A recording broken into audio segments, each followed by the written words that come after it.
Good afternoon, everyone. It's Pablo Zuanic, Cannabis Analyst at Zuanic & Associates. We have a panel of 3 guests today for our discussion on the rescheduling timeline. We have Kelly Fair, partner at Dentons. We have John Sullivan, EVP Public Affairs at Cresco Labs. And David Culver is going to join us very shortly. He's the Senior Vice President, Public Affairs at the United States Cannabis Council. Like I said, David will be joining shortly. The idea of these sessions, spaces, we look at all your questions. We looked at the questions that are coming by email, and we try to ask them throughout the conversation or towards the end. But that's the approach. I'm going to assume that most of you are familiar with the rescheduling process and with the timeline. So we're going to get into the nitty-gritty of some of the details of that process here. I'll start and again, welcome to our panelists, to Kelly and John for being here. Kelly, I'll start with you first. And I'm just waiting for David to join us. I'm going to start with the hearing process. And you have my questions, right? I'll read some of them. No need to repeat all of them, but people are asking, okay, there's a deadline of 30 days, right? From May 21st until June 21st for interested parties to call for a hearing. Can anyone call for a hearing? Who decides if they get a hearing or not, right? Is it the DEA or someone else? How long do they have to decide? Do they have to decide by June 21st? If you can just touch on the process itself and how much discretion do they, and when I say they, I mean the DEA or whoever is going to decide on who gets a hearing, how much discretion do they have in accepting doing a hearing, and how long the process takes. So let's go through that and we'll jump into more details. And thank you again, Kelly, for being here. And sorry about the late start, everybody. Thank you for having me, Pablo. It's great to be here. So the process, just to level set a bit, it's open. It opened on May 21st, but the actual deadline to request a hearing closes June 20th. The comment period process closes July 22nd. So here in 10 days, we will have your opportunity to request a hearing will have to be in, and thereafter the director of the DEA will decide who is granted a hearing. And to qualify or to have standing to have a hearing, you must state with particularity that you are an interested person. An interested person means that you are adversely impacted by the proposed rule in some way. And you must state that with particularity. And you also must state with particularity the issue of law or fact that you think merits a hearing by an administrative law judge. So within that process, the DEA director have a lot of discretion to determine whether or not someone has stated with particularity both that they are an interested person and that there is an issue of fact that merits a hearing. So far, there's only been 2 comments that I've seen that have requested a hearing. One of the requests wants to deal with the issue of the definition of THC in the proposed rule. The issue being that, according to this comment, the definition of THC is too broad, of tetrahydrocannabinol is too broad, and it's going to sweep into the schedule some currently unscheduled cannabinoids without having full notice and comment rulemaking on those cannabinoids. So it was well written, it's probably has a shot. The other one I don't think is probably going to meet the standards that the director would say merits hearing. I mean, you really have to be buttoned up. And if you go back through DEA precedent, you've seen the director deny hearings and the causes that it's not stated with particularity. So that's where we are there. Once an administrative judge, if the hearing is granted and an ALJ is assigned, that the purpose and the mandate of that ALJ would be to get the hearing process done as efficiently as possible. And within that, the ALJ has a ton of discretion on how to run a hearing, whether to consolidate issues into one hearing, to make sure that the evidence presented at the hearings are not unduly duplicative. So that's a signal to say it's not a person's time to get up and filibuster about why they may or may not like a rule. You actually have to get down to brass tacks very quickly and efficiently, and the ALJ has a lot of discretion to truncate hearings, throw things out, and just make sure it's done as fast as possible. Within that discretion, you ask about the timeline. The ALJ's mandate is to get things done quickly and efficiently, but the process takes what it takes. And so you look back at precedent hearings, and it's not a process that's supposed to take months and months or stall. It's a matter of days. Is it 60 days? Is it 30 days? Like, it just depends how many hearings are granted or how many requests are granted, and what are the issues of law and fact. I would say I'm not the one to talk through the politics of all of this, but I think Mr. Culver will probably agree that the executive branch wants to get this done, and there's an election around the corner. And so it would be in the best interest of everyone and within the rules and how things should go, an administrative procedure, that this gets done quickly. So we'll close the request period this June 20th. There's nothing to say that the hearings couldn't be scheduled in July while the record's still being replete with all of the comments. Maybe they wait until August to get a full record of comments and then go out. It wouldn't be unreasonable for that process to be done in August. Then the ALJ will review the record, make a recommendation to the DEA, who has the final discretion to then post the final rule. Right, but just staying, and welcome, David. Thank you for joining us. Just staying on that subject, Kelly. So is there a limit to how many hearings, and each hearing takes 1 day? Can you discuss that point? Just a short answer, maybe. And I mean, this is always fact dependent on how many hearings are granted. And then, the ALJ's job, like I said, they shouldn't get a paycheck if they're not doing this efficiently. So if they've got overlapping issues and there's been multiple hearings granted on this and issues that can be adjudicated together, I think the ALJ would do that. So there could be multiple hearings, but I would expect, we'll see what kind of requests come in over the next 10 days, but what we have right now, I would expect them to want to knock it out in one hearing, maybe with multiple days. And then once you're in the hearing, like I said, it's not a time to filibuster. You can submit your comment as evidence in the hearing, but the comment's already part of the public record. So that could also be deemed unduly duplicative. Right. And based on precedent, and I understand this is a very unique case, but these hearings would definitely take place after the 60 days, or could they take before the end of the 60 days of a public comment period? And I know you mentioned August, but the hearings could take 30, 60 days later after the public comment period is finished. Just talk about the timeline there. There seems to be a lot of variance, right? There's no statute saying something exactly in that regard. There is variance. And so to kind of scope out of what the DOJ and the DEA will be trying to do is to protect their process. At the end of all of this, there can be litigation around whether or not the process was arbitrary and capricious. And what you don't want, what the DOJ is not going to want to do is cut a corner. I think a 60-day comment period is reasonable based on precedent. I think going out with a 30-day deadline to request a hearing is within scope. The hearings could happen while the public comment period is open, but I would expect the more conservative approach would to be let July 22nd come and go, and then schedule your hearings. So then the ALJ has the benefit of the full public record of comments along with the hearing, hear the evidence, and then make a determination. What the ALJ does is not binding. It is a recommendation to the DEA and the DOJ, who has the final discretion to issue the rule. So you just want enough time so that every stakeholder that is an interested party gets their due process.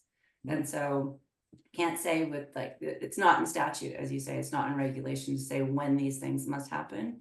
But like I said, I would expect them to happen efficiently, but fairly. Now, before we move on, I'm sorry to stay here with you, Kelly, but in the case of, as we know, the DEA supposedly has not signed into a proposed rule yet. We hope they will at some point. Does that make any difference in this process? They can still, they are the ones that have to decide who gets a hearing, right? No one else. Could the DOJ say, you know what the DEA hasn't signed yet, so I'm in charge, I'm gonna decide who gets a hearing? It'll still be the DEA. And Okay. the DEA's position right now is that it wants more evidence. It wants more evidence of medical benefit. And we saw that there was some, there's some friction between the DEA's 8-factor test versus the 5-factor test versus what HHS did with two factors, which was a modernized approach. And so the DEA will want to take on the evidence of accepted medical use before it states its final opinion. But the process is moving along. And like you say, the DOJ did get the process kicked off. The Attorney General has original jurisdiction to kick off the process. And so I'm not seeing too much friction there. And excuse me, I need to plug in my computer so we don't lose connectivity. All right, go on. All right, thank you. Look, before I'm going to move on here, John Sullivan, let's talk. We'll probably come back to, of course, we are going to come back to the DEA topic and come back also to the hearing part. But just, John, let's concentrate in the period post the public comment. After the 60 days are done, call it July 21st, the DOJ, the DEA are supposed to spend some time gathering the public comments, the results on the hearings, other feedback, and then write the final rulemaking report, right? Is there again, as per statute, a timeline for them that they have to be done by? Or we understand the White House, the executive branch wants to get this done expeditiously, but just talk about that time frame. Once we are done with the hearings, whatever is the date, let's say it's August 21st, right? Let's say we're done with the hearings on August 21st. We were already done with the public comment period, July 22nd. How much time could the DOJ DEA take in writing that final rulemaking report, or there's no exact timeline there? In your opinion, John? Yeah, no, there's no exact timeline, certainly, and I think and I think it's Kelly was kind of alluding to there. Throughout this whole process, the DEA, the Justice Department, has wide discretion as how they handle the hearing process, how they review the comments. What we know is they have to review the comments. They may have to give a hearing, although it depends again on whether somebody can show standing. If I had to estimate, I would think that somebody will show standing. They will probably grant a hearing. I think they'll do it expeditiously. I think it'll probably happen shortly after the comment period. And then, an ALJ is going to write its recommendation to the Justice Department. The Justice Department will make a final decision. I would be shocked if we don't see that final decision before November. Certainly from just from a political standpoint, but also if you look at the history of how this has happened, this has happened quicker than I think anybody thought possible at this point. The fact that both HHS and the DOJ would have their position out at this point, it's been light speed when you consider the world that we're looking at. So I think the administration has shown every step of the way that they're moving this process along. I think the OLC opinion was very thoughtful. I think what HHS put out was very thoughtful. And I think, frankly, some of the questions that DEA asked were also thoughtful. And I think they are trying, if we know anything from this president and this administration, they're very much about process. They're very much about looking at things and taking the science into consideration. And the science here unequivocally points to Schedule 3 at worst. I don't think there's any I think anybody arguing the opposite of that, that cannabis doesn't have a medical benefit. I mean, that's it's far and wide accepted amongst the medical community now. And that it's more harmful or as harmful as fentanyl is just absurd. So I think we've seen ALJ opinion. We see the DOJ getting this pretty quickly here in the in September and October, and certainly before November, in my estimation. Right. And just staying with you, John, and again, to be, 100% clear on the whole process. So we have to wait for the hearings to take place, and then the administrative law judge has to write a report from the hearing, right? And of course, they have some discretion in terms of how long they take. And supposedly only once they get those reports from the hearings, from, I guess, the same judge for every hearing, the DOJ and DEA take their time to write the final rulemaking report, right? That's right. Listen, I would think that they are thinking about this right now. I would think that, how the preamble looks to the final rule and how the final rule is going to look. I think they're thinking about that all the way through. They're not going to wait till all the comments are done to start, they're going to get thousands. They've already gotten thousands, if I'm not mistaken, Kelly, of comments on this. Most are like, I love Schedule 3, or I don't like Schedule 3, but some actually have some, there were a few that had some substantial I think components to it. So they'll be thoughtful about that. They'll review them as they go. And I think, most likely they're drafting as this whole process goes on. I don't think they're going to wait until the last minute to do it. Understood. And then just moving on, David, on the topic of the DEA, at present, right, like Kelly said, the DEA has not signed yet, but they just want to have more evidence, and that's supposed to be coming through right now. So at some point, we all assume they will come on board, right?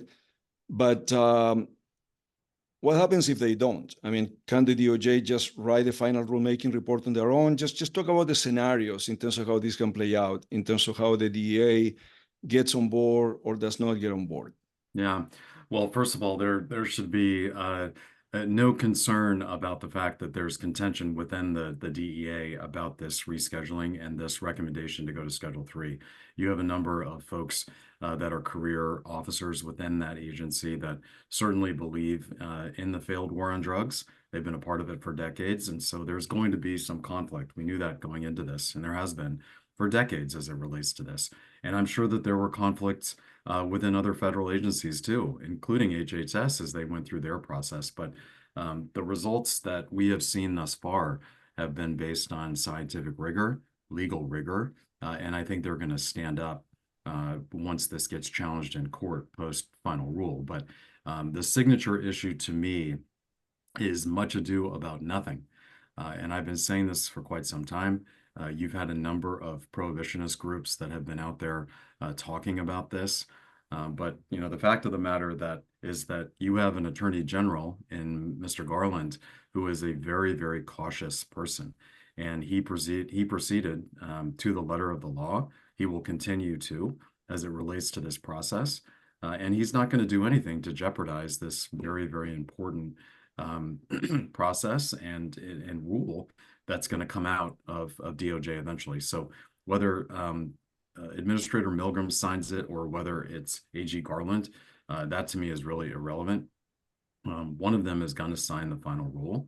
And we can talk about this till we're blue in the face, but I don't think it's going to have any impact whatsoever on the process, on the legal challenges, et cetera, post final rule.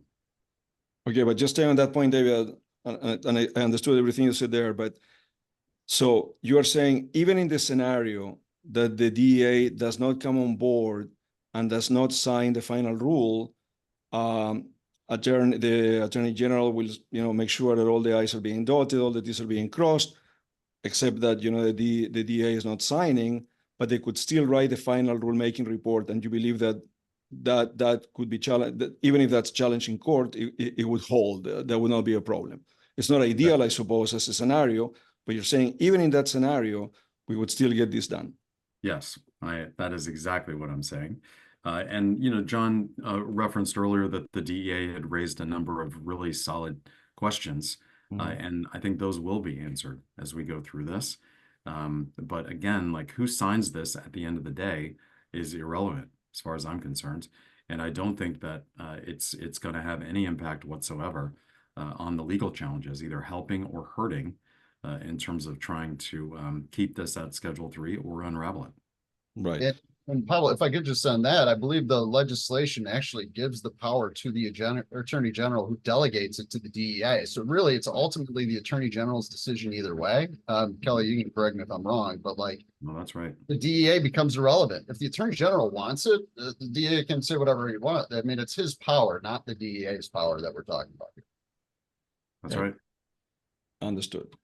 And then just moving on, right? So one of the topics here is a call memo too, but there is something specific in the OLC opinion, right? They talk about having rules in place. There's a term they use. The OLC talks about the need for regulatory actions. and of imposing additional restrictions pursuant to the CSA's regulatory authorities. What does this really mean? Because from my perspective, there seems to be on the OLC wording the call for some form of additional regulations or rules coming out of the DOJ to support the whole process of rescheduling, right? First of all, is that true? Is that the right interpretation of what I'm reading there in the OLC opinion? And could we say, number two, could we also say that that's equivalent to a call memo too, that we're looking for, right? That would provide safe harbor to banking institutions and others, or the two things are totally unrelated? That's not what the OLC is saying. Anyone here? Go ahead, Kelly. Yeah. I can start. What the OLC is saying, I think, is a little bit different than the interpretation that we need a full suite of regulations prior to a reschedule. So the way the DEA already works, so let me take a step back. What I think the OLC is saying is there could always be a gap to bridge between the DEA doing things and regulating in a way that is compliant with its international treaty obligations and in the world of whatever happens in US law. So if we move to marijuana to Schedule 3, there might need to be things that the DEA does to make clear that it's going to continue to regulate federally legal registered cannabis the way it does today, which is compliant with treaty obligations. So today, the DEA has a closed supply chain for cultivating and distributing cannabis that is federally legal for those 8 operators who are registered that then supply the researcher side. So there's 8 producers, there's like 585 researchers trying to get cannabis. The DEA is embedded in that supply chain and takes custody all along the way of the cannabis and controls how it moves in our country.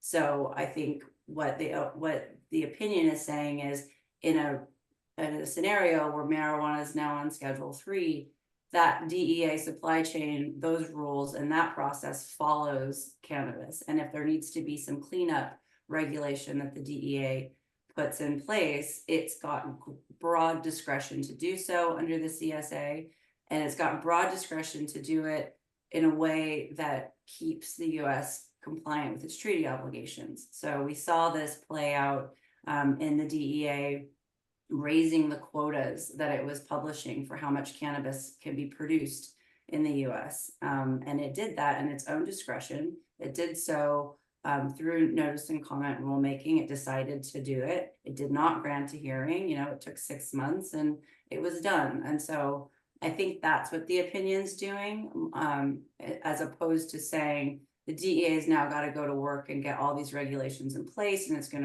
gonna add more restrictions. It might, but I would expect just the restrictions on supplying cannabis that exist today will just follow the reschedule. I don't know, John, if you've got something to add to that, or David. Yeah, the only thing I'll add is just on the Safe Banking Act and just banking generally. I mean, the move to Schedule 3, as John and I tell members of Congress on a regular basis, does not solve the banking problem that we've got. So we still need to move the Safe Banking Act forward. But I am hopeful that if and when they do reissue Cole 2.0, that they provide additional safe harbor for other agencies to work within the cannabis space. So just a few top level examples: immigration policy, federal housing policy, and then of course everything in the financial services sector. So whether that's access to capital or guidance as it relates to 280E, which I know we're going to get into later on today, but I do think that there's a number of things that this administration can do in addition to the move from 1 to 3 to really help move cannabis reform forward. But we need to continue our work on Capitol Hill, and we need everybody that's listening to help us with our work on Capitol Hill to get that safe banking bill done.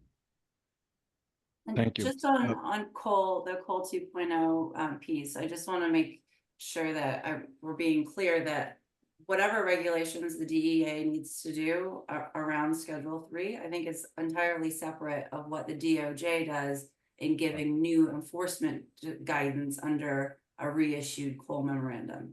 Right. Those are different things. They have different processes, and they have different impacts. Right. So I'm sorry if I'm repeating what you're saying here, but what the OLC opinion is saying is that you need some form of regulations coming out of the DEA to support the process, but that's one totally separate from the idea of the DOJ writing a cold memo 2 or something.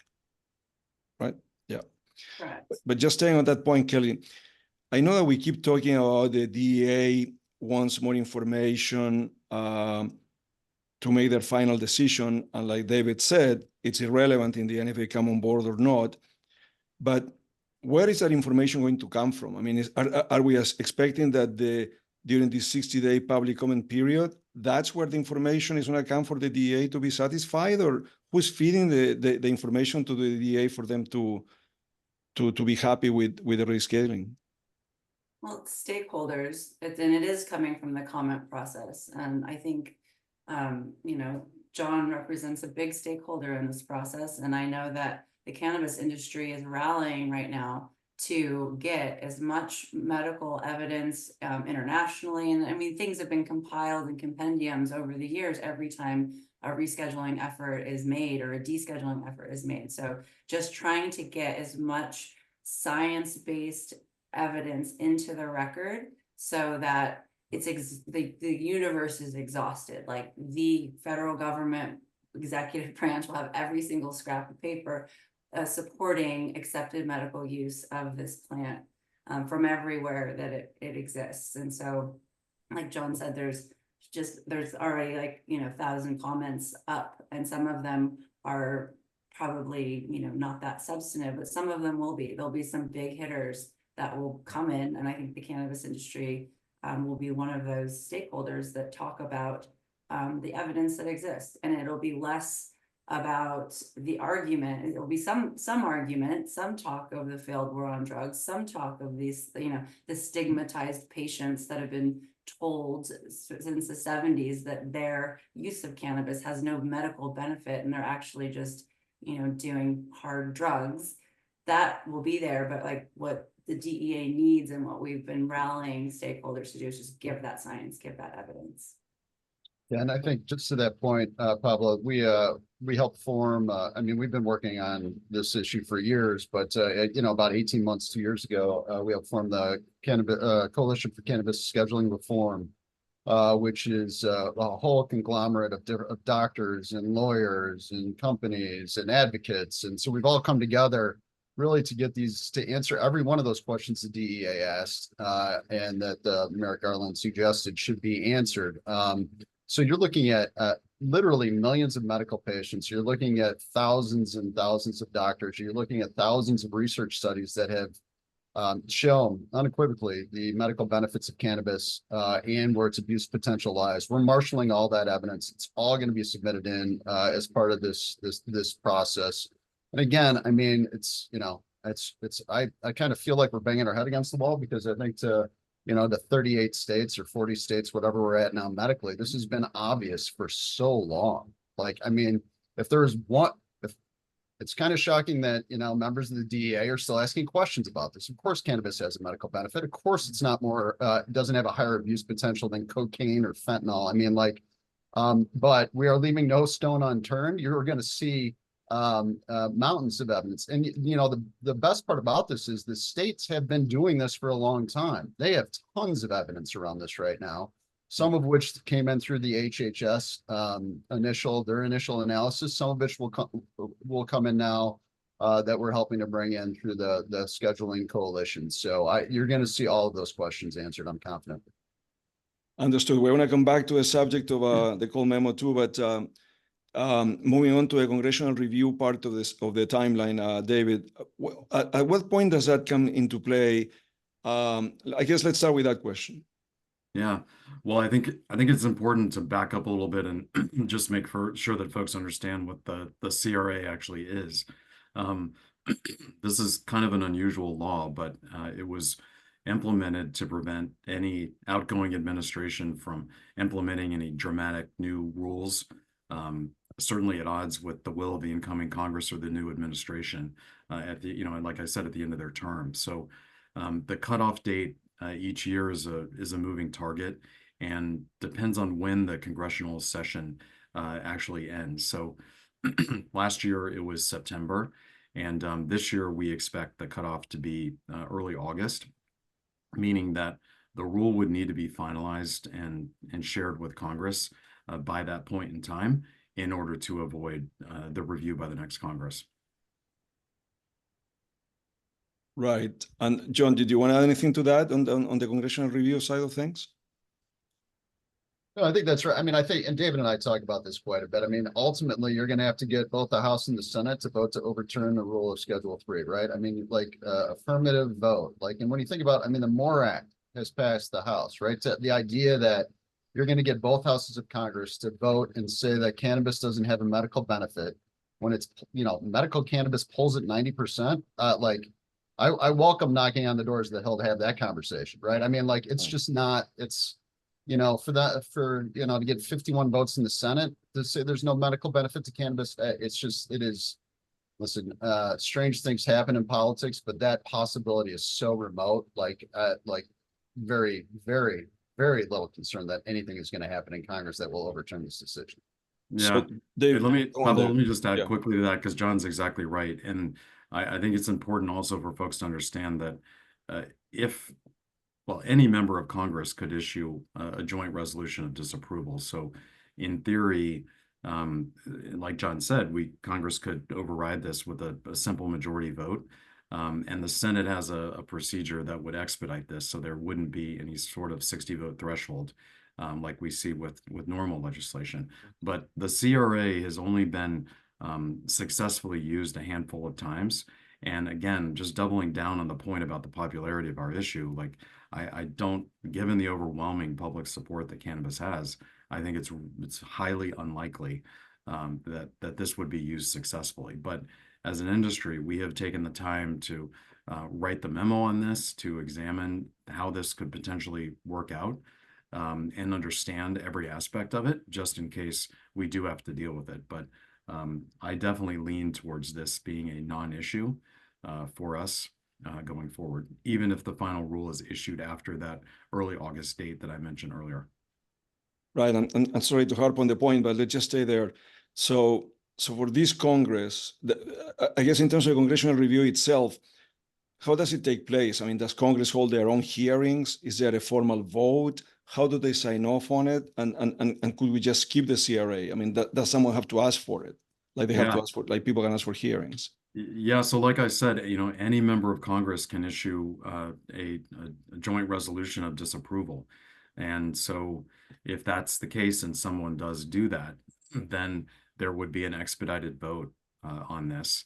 And it would be a simple majority vote versus the 60-vote threshold that we typically have to meet in the US Senate because of an expediting provision that the Senate has.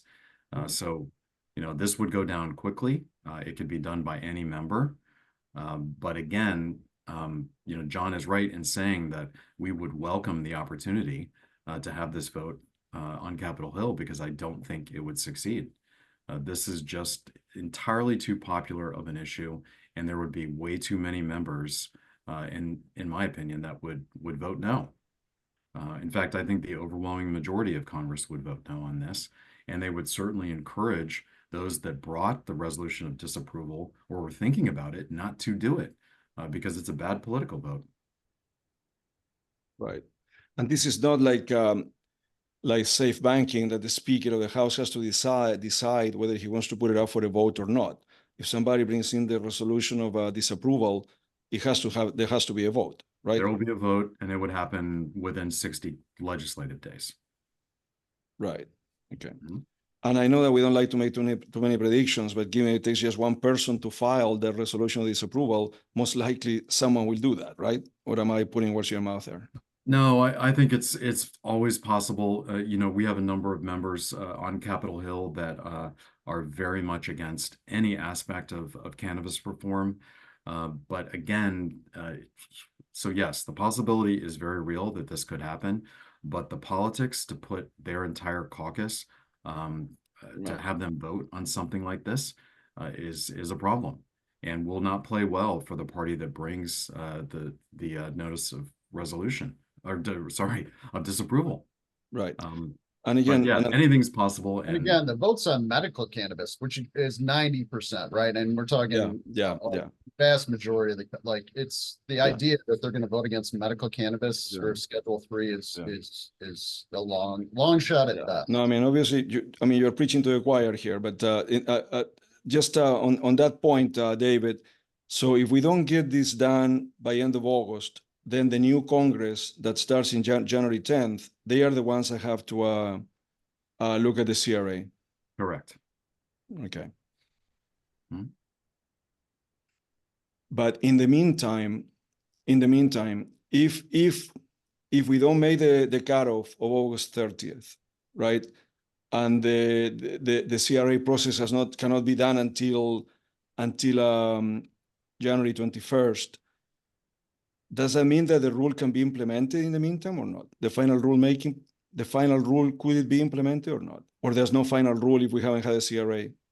No. The final rule can be implemented at any time. So the Biden administration can issue it at any point during their administration when they are done, including right up to the last day that the president is in office. Now, if there was a new administration that were to take the keys to the White House, then that's a very separate conversation.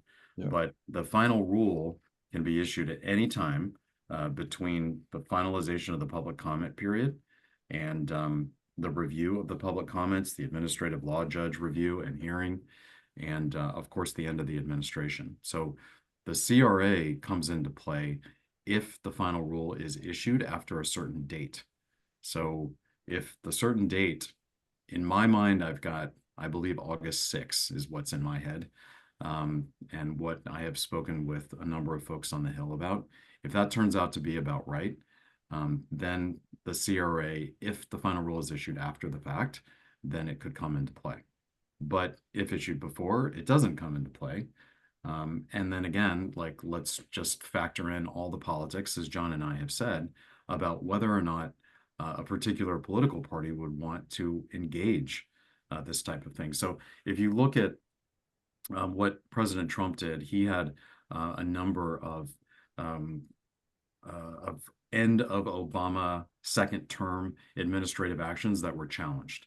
And again, they had a small amount of success, but same thing happened at the end of President Trump's term, and President Biden went in and through CRA, they challenged a number of very late administrative actions that the administration had taken. Same situation is going to occur here, but politically, if you go back and look at what they challenged, they were really good political issues for that party in charge.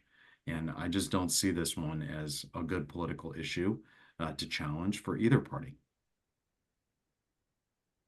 Anything else you want to add on that topic, on the CRA, John or Kelly, before we move on? David nailed it. Okay, all right, that's good. So just moving on to the other subjects like safer banking, uplisting, FinCEN rules from Treasury. I'm going to jump around here a little bit, but first of all, in the case of we said a call memo to, it's not part of a process, it's something separate, right, that we're hoping for, but it's not what the OLC called for. In your opinion, David, do we need to have a call memo for this to be implemented, or is not necessarily? Sorry, I missed, for what you cut out on me. Well, in the case of, let me repeat, in the case of the rescheduling, we all know the process, final rulemaking, 30 days for it to be legally challenged. If there's no stay, it gets implemented, right? Whatever day, let's say it gets implemented by October 30th as the final rulemaking. What I'm saying, during that process, the idea that we need to have a call memo or a Garland memo, right, to provide safe harbor to banks or other things, is something totally separate from the rescheduling process, right? Correct. We, the industry, many of us would like to have that, but it's not something that's necessary as per statute to have reschedule done. It's not necessary. It certainly is something that we would like to see, but it is separate and apart. And I think Kelly said it best earlier. There are going to be some guidances that are issued post Schedule 3, but they are separate and apart from what we're going to see in terms of Cole 2.0. And many of the things that I referenced earlier, and again, that's safe harbor for federal agencies that want to engage in some aspect of cannabis, that is separate and apart and certainly not required. I would just add to that, you know, as we think about these things, and in particular, like a Cole memo versus a rescheduling, it's important to stay disciplined about what rescheduling does and doesn't do. So what it does is benefit consumers that have been consuming medical cannabis and stigmatized with saying that they're taking something without medical benefit. It opens a new lane for a Schedule 3 pharmaceutical THC product at some point in the future. It does bring some tax relief to the state regulated cannabis industry. But other than that, it does not impact the state regulated cannabis industry, which remains trafficking, now a Schedule 3 substance versus a Schedule 1 substance. On the other side, when you look at a Cole memorandum, that's giving enforcement risk guidance that will safe harbor from enforcement otherwise illegal, either direct violations of the CSA for trafficking or aiding and abetting those who do traffic. So it's something that's relief for the cannabis industry, where over on the rescheduling side, it really doesn't do anything to the legality of what the cannabis industry does. I do want to add one thing though, above and beyond the legality of this, because you know Kelly's spot on as always on with all of her points. But one thing that I think is going to happen, and I've been talking about this a lot lately, is this is really going to help normalize cannabis reform issues with members of Congress and also with those in state legislatures. I've heard from countless members who have said to me, I am not going to work with you on cannabis reform issues for a product that is sitting right next to heroin. I don't feel comfortable doing it. I'm not going to go home and talk about it in my community. But if cannabis is moved down to Schedule 3, and I think a lot of members feel like, you know, this may have a bigger impact than it actually does. But if it's sitting next to Tylenol with codeine, it's a lot easier for them to talk about cannabis reform. Maybe they don't champion it, but they certainly can help to advance cannabis reform agenda and vote yes on things that previously they would have voted no on. And, you know, a lot of folks are concerned that the scheduling reform efforts, the move from 1 to 3, are actually going to hurt our chances with the Safe Banking Act. And I disagree with that completely.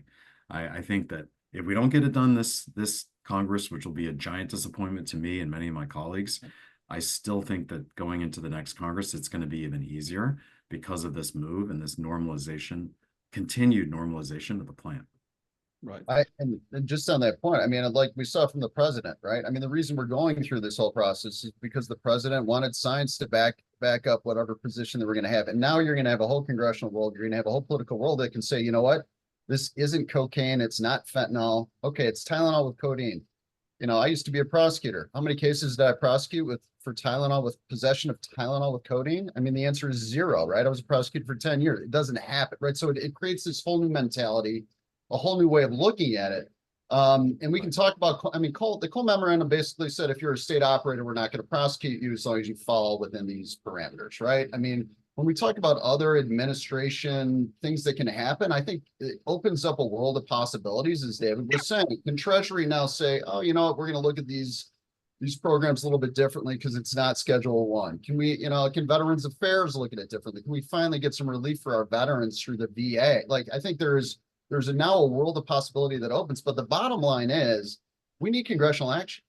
Like, Congress has to act. We're going to live in this world of mystery and cloak and dagger and like who's going to get like all of this until the US Congress acts. And this will give us the best opportunity to now go in and say, hey, look, this is not Schedule 1. Like, can we honestly talk about a States Act? Can we talk about some loose federal regulations? Can we talk about a new world? And we're going to, and I mean, when David and I are on the Hill together, we hear that all the time. Hey, come back to me when it's not Schedule 1, right? Well, now we get to go back and see what they say that it's not Schedule 1. So this will make the future of the this is the first domino, right? This will make the future, both from an administrative perspective and a congressional perspective, much brighter. Look, just in terms of the call memo, when we think in terms of probability, I mean, if I think about rescheduling, of course, the president called for the review back in October 2022. Here we are, it's being done expeditiously, deliberately. We all think that it's going to be done on time. In the case of the call memo too, you know, what do you think is the probability that this happens? Since the president hasn't called for a call memo too, right? But we're telling the executive branch that it's necessary, it's needed. But what would be your take in terms of the probability that we have it? Because we talk about it as it will happen because we're having rescheduling. But like we said, not because that's required by law. But what's the probability, or what makes you believe that we will get a call memo as part of this process? David, or anyone? Well, I'll start and then pass the mic, but I actually feel pretty confident that the administration is going to issue a Call 2.0. I think that not just the industry, but also the cannabis advocacy groups have been pushing really hard on this White House for additional safe harbors. And again, just relating to federal policy for simple things like federal housing policy and immigration policy, they're not as concerned about the financial services side of things as we are on the commercial side. But I think these are the right things to do, and certainly easy things for this administration to do that the president can talk about on the campaign trail. He can talk about federal housing policy, immigration policy, access for veterans, et cetera, and really build on all of the work that they've done over the last 2 years in this category. So I'm hopeful. We've had some very good conversations with leaders inside the White House and certain federal agencies about this, and we've certainly relayed our opinion and our ideas about what we would like to see. So I'm hopeful and mildly confident. John, or Kill, anything you want to add there? Yeah, go on. Yeah, Sorry. no, listen, I think, you know, this president has been waiting for this decision to be made. And I think once Schedule 3 is finalized, again, I think it opens a world of opportunities. I mean, I don't necessarily like saying Code 2.0 because that was really about enforcement against state legal industry. Like, I think what David is talking about, what I like to talk about is things that are much more broad. Like when we talk about Treasury, we talk about FinCEN, we talk about Veterans Affairs, like, so I don't want to be limiting in how we discuss it, but there will be a whole new world of opportunities that the administration can go forward with. Again, though, I mean, we're always going to be coming back to Congress. Congress needs to act. Right, but just stay on that point, and if I look at what's happening with safer banking, right, and Representative Joyce introduced an amendment, an addition to the appropriations bill. They're making this change in wording that we were going to give safe harbor to depository institutions, and now it's financial institutions. I know that's in a separate bill, right? Congress in this case, like you're saying. But do you think that when we get the call memo, there's a greater understanding in terms of whoever writes that memo, that we should make that distinction between depository institutions, broaden it to financial institutions in general? John or David? Yeah, I mean, this is one of my favorite topics, and has been for a long time. I mean, safe banking as written gives safe harbor to hemp with financial institutions and limits cannabis to depository institutions, which in my estimation is a mistake in drafting. And we've been continuing to talk about and have a lot of support to use the definition of financial institutions for both, as it should be. I mean, especially when you talk about farmers growing hot hemp and all these other kind of weird places where all this can go. Like, to give true clarity to banks, you really need to give the same safe harbor to both. So hopefully we'll see that. I think, though, again, we'll all take safe banking as it's written today. We need Congress has to break the logjam. Hopefully they will amend it to make it financial institutions across the board, which is a smart thing to do and gives the best guidance to banks. Remains to be seen, but we all just need to keep on knocking on every door in Congress to get the whatever version of safe is across the finish line this year. Understood. And again, I mean, David, I don't want to put words in your mouth. I mean, you sound very confident about a call memo this year. Safe banking, I think you sounded more it could be for the next Congress, but we will be negotiating in a better footing because it's already Schedule 3 and you had a call memo, so it makes it a lot easier. But or am I jumping ahead there? Go on. Well, let me be abundantly clear here. I have not shut the door on the Safe Banking Act in 2024. I still feel like we have a couple opportunities, and I want to double down on what John said earlier about the Safe Banking Act, and as it's written, that the right public policy is exactly the way he worded it. But the bill as written, I still think stands a chance. And we've got opportunities still yet this summer prior to the August recess. There are at least a couple pieces of legislation that are still coming together that they may try to move in June or July. Now, after that period, things get very, very difficult. And then we'd be looking at the lame duck period, which we have tried the lame duck strategy multiple times before, and we've not been able to get over some leadership hurdles. But 2024 could be different for us. And I still think we stand a very, very decent chance of getting that bill done before the end of this year. Now, if we don't, then yes, you are correct that I think the next Congress is going to it's going to be easier for us if, in fact, cannabis has ended up on Schedule 3.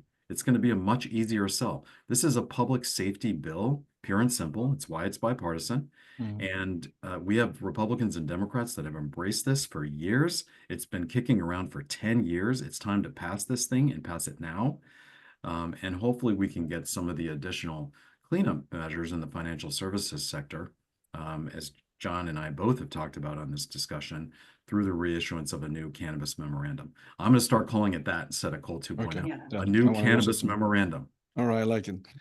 I like it. I mean, three quick questions here, and they are we're having questions coming through online also, but and just short answers. In the case of the judicial review period, they only have 30 days, right? And we all hope that a judge will not issue a stay. But like you said, it's irrelevant if the DA, well, I don't know what you use the word irrelevant. If the DA does not sign, the process still can be completed if the DOJ is signing. But does that make a difference in the judicial review period? Short answer. I would say no. If it's signed, it's signed. And the judicial review period will, like, where the impact will come is, does someone have standing to actually challenge the final rule? I don't think that I think, as John mentioned, and I think David did too, the Attorney General has original jurisdiction over this entire process. So I don't think it weakens the process with that signature. I don't think that gives anybody more standing than they would have otherwise. Right. And standing will not be easy to come by. That's going to be a big fight. You have to have an injury in fact, not hypothetical and not conjecture, to have standing to attack a Schedule 3 move. And what you're saying is just, if you look at exactly what Schedule 3 does, it creates the possibility of a new pharmaceutical product down the road that does not yet exist. So to say you are injured in fact for a product that doesn't exist, it doesn't impact any youth access, or you're basically just railing against the cannabis industry who doesn't benefit from Schedule 3 outside of 280E relief, which I don't want to understate, because having that billions of dollars back to this industry is going to create a healthier market. And for investors, you'll be able to look at companies based on actual metrics of a healthy company and profitability and all the things that the cannabis industry does not have with 280E in place. Yeah. Look, a couple of more questions. We're very appreciative of your time here. Sorry, we're getting close to the hour already, but just on the scenario that candidate Trump wins the election, right? So, and again, let me tell you, I mean, let me just spell it out here in terms of the scenario. So we have the congressional review, let's say, done on time, sometime in August, right? So that gets done. Then candidate Trump wins the election. So the only way that he could reverse the process when he gets inaugurated would be to start a whole scheduling review again, right? And he will have to get the HHS or the DOJ or someone to start the process to go back from 3 to 1. And we can talk about, that politically, maybe that would not make sense. Why would we want to spend political capital doing that?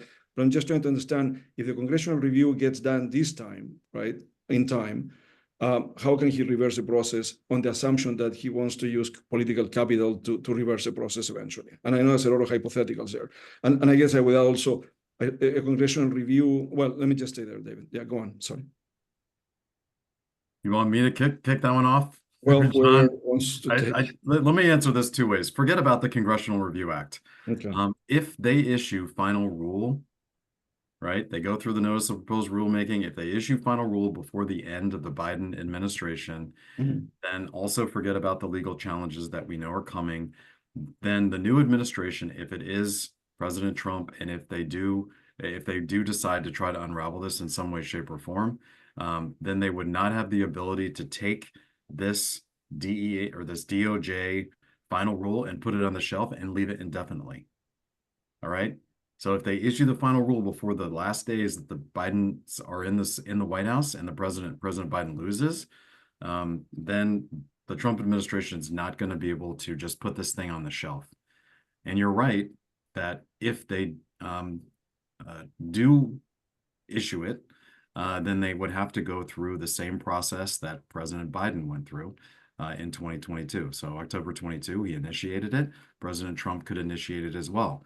But I would argue that the scientific rigor that HHS went through this time around and the legal rigor that the Department of Justice has gone through is going to make it very, very difficult for any administration, Trump or other, to try to unravel this.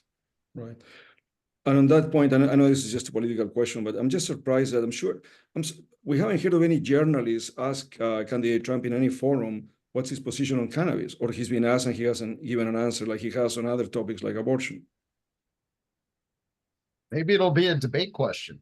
We could know very soon here in June. I wouldn't be surprised to see that brought up. I mean, listen, David, you may know better than me. I haven't heard any rumblings out of that campaign or anywhere else that they're opposed to medical cannabis, or somehow medical cannabis is something they don't want in this country. I'd be stunned if that were the case. So again, I think, listen, you never know who's going to get appointed to, different areas of the government when a new president comes in. I mean, Jeff Sessions was a surprise, and withdrawing the Cole memorandum, all bad, but ultimately an important practice, it really had no effect, right? I mean, other than delayed progress for 4 years. So hopefully, as the campaign goes on, people will continue to ask President Trump those questions, and hopefully we'll get some positive responses. But I'd be shocked if President Trump came out against medical cannabis anytime soon. Yeah, I agree with all that. And let me also just mention, going back to 2020, that there was a small group of us that wrote a very, very good memo making our political case for the Trump campaign to embrace this issue. And they did not. I think they were worried about the impact that it could have on their base, but it got to the highest of level, and they sat on it for a while. They thought deeply about it, and they decided ultimately not to embrace cannabis. So I think that, looking back at some of the states that they barely lost in 2020, they realized that they made a mistake. I don't think they're going to make that mistake again. This is going to be an even tighter race than it was last time around. I think that it's going to be really interesting, per John's point, at the debates and also on the campaign trail when they start asking him about this once Schedule 3 actually, and the final rule actually occurs. Thank you. Again, I want to, read some questions here from online, but my apologies that it's taken so long here. So question is, will it make eminent sense for the Cole Memo 2 to include a safe harbor for the credit card processing networks, as that is directly tied to public safety? And is this something that United States Cannabis Council and others are specifically lobbying for or discussing with the DOJ? David.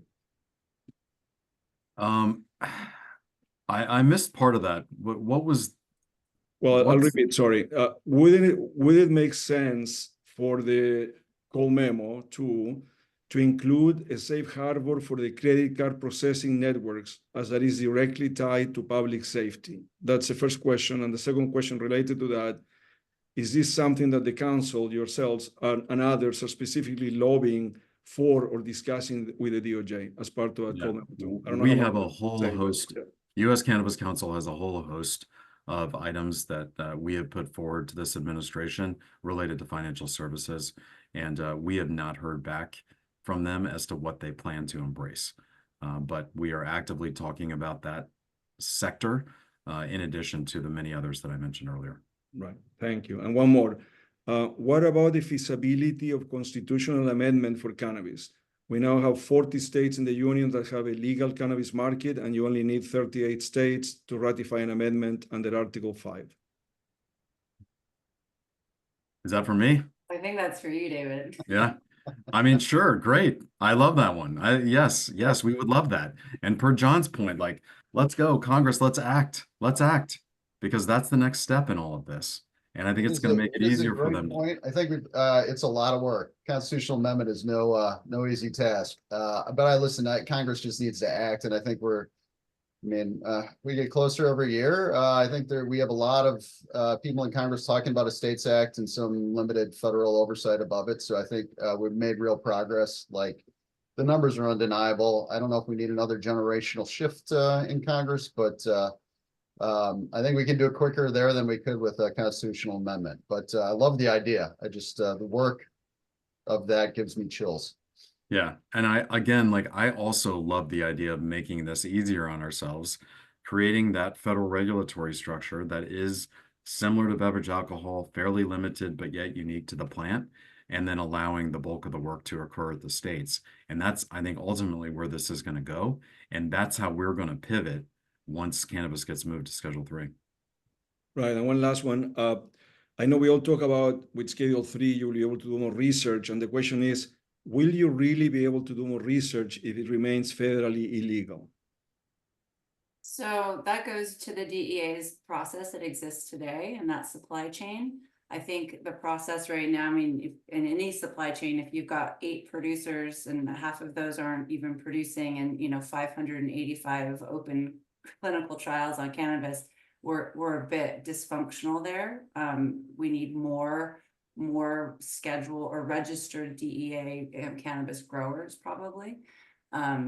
So I think that process is only going to get more robust as the pharmaceutical industry and those researchers start wanting to think about commercializing a cannabinoid-based Schedule 3 drug. Right. Thank you. Look, I know we're over the hour here. We thank you very much for joining us. To everyone on the line today, I know there were other people through Spaces that joined. We tried to go through all of your questions, also some of the ones that came by email. Thank you to all the speakers here, Kelly Fair, John Sullivan, David Culver. Thank you for joining us today. But again, if you want to make any closing remarks, but I think you all have been very clear in terms of the way you think things will play out. But I'll start with you, Kelly. Any closing remarks, anything you want to say here? And thank you. Just to say, like, thematically, those of us who advocate for policy reform, there's a lot of questions about, are we considering different sectors with like an enforcement memo?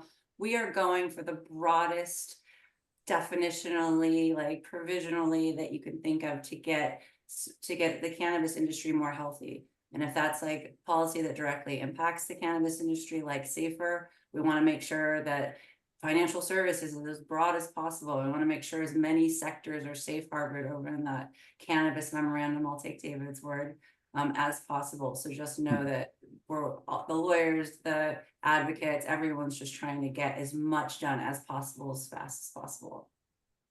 Thank you. John? Yeah, no, just thank you to you, Pablo. I think this is invaluable service. And I always like coming on. And I'll just say as I think I frequently do on here, call your member of Congress, call your senator, write them, especially if you're a donor and you're at an event for them, tell them they need to act on cannabis reform. Again, ultimately, this is only a congressional solve. The idea that any president could wave a magic wand and make everything right for us is it's fiction. This has to come through Congress. So please continue to reach out, and thank you for the time today. Thank you, John. David? All right, well, thanks also for having me. And John took the words right out of my mouth. Please engage politically. We need all the help that we can get. We're a relatively small but powerful group of folks running around Capitol Hill all day long, every day. And we need every one of you to engage with your own members.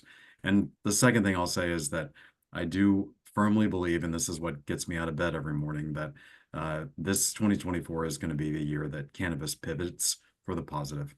And we're going to see the growth in the industry that we have all anticipated for many, many years. So I'm really hopeful that 2024 is the tipping point for us, and we can see the industry flourish in a way that I've certainly been hoping to see for many, many years. That's great. And of course, we all hope so too, of course. Thank you very much for joining us. Everyone have a good day. Thank you. Thank you. You.